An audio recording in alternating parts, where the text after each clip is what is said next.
You see, it's not really about starving yourself of dopamine, but it's more about... Alright, by now you probably already know what a dopamine detox is, but here's a quick rundown. All the distractions in your life right now raises your dopamine level. Examples can be playing video games, scrolling social media, eating junk food, and when your dopamine levels are already so high, it's hard to find joy in productive activities such as hitting the gym, doing work, etc. The point of a dopamine detox is to reset your dopamine level so that you can stay focused on getting things done. And by the end of my protocol, I was able to discover a breakthrough that made me not even want to procrastinate anymore. But before getting to that, let's talk about the rules of my protocol. I went off of Cajun Koi Academy's rules, sorry if I pronounced it wrong, which meant I was not allowed to, number one, not have any binge tech, which basically means no TikTok, Instagram, YouTube, TV, any type of technology that would steal my time away unproductively. The second was no pornography or masturbation. The third was no drugs or junk food. And the fourth and final rule was no exciting activities such as shopping. And the goal was for me to at least do this for 1 week straight. But if I'm going to be completely honest, I failed. I didn't make it through a full week at all. I re-downloaded YouTube, I ate junk food, and I most definitely watched TV. And up until this point, I didn't realize how strong of a grip dopamine had on me. So on week 2, I tried it again. And this time I was successful, which helped me realize how to beat dopamine.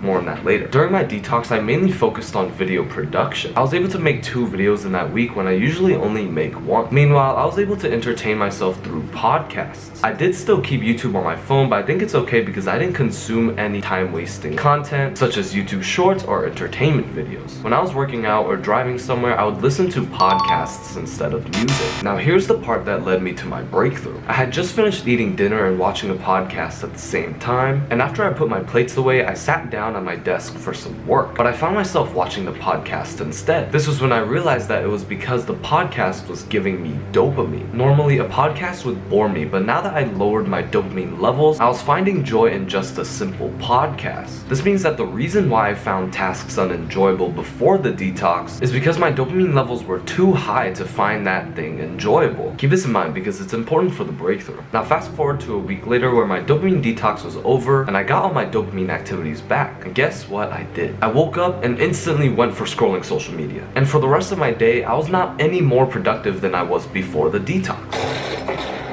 So is the detox useless? Is this all just a lie? No, and here is why. If you go to the gym, you'll probably understand that the gym is an infinite game, meaning that you don't just go, get jacked, and then leave and then never come back. No, the point of the game is to go, get jacked, and keep going so that you stay jacked. More examples of infinite games can be businesses, relationships, life, success, where the point of the game is not to get to the end, but to keep the game going. Dopamine detox is sort of the same way. The narrative of dopamine detox on the internet is kind of like you do the dopamine detox, and post-detox you would be much more productive than pre-detox you, when in reality it's actually much different. You see, it's not really about starving yourself of dopamine, but it's more about when you give yourself dopamine. Let me explain. The reason why people are much less productive nowadays is because dopamine can be literally granted instantly. Like if you want dopamine, just reach for your phone and boom, you got it. However, before technology got so good, people actually had to go out and get their dopamine healthily. Examples of healthily getting dopamine can be going to the gym, learning a new skill, video production.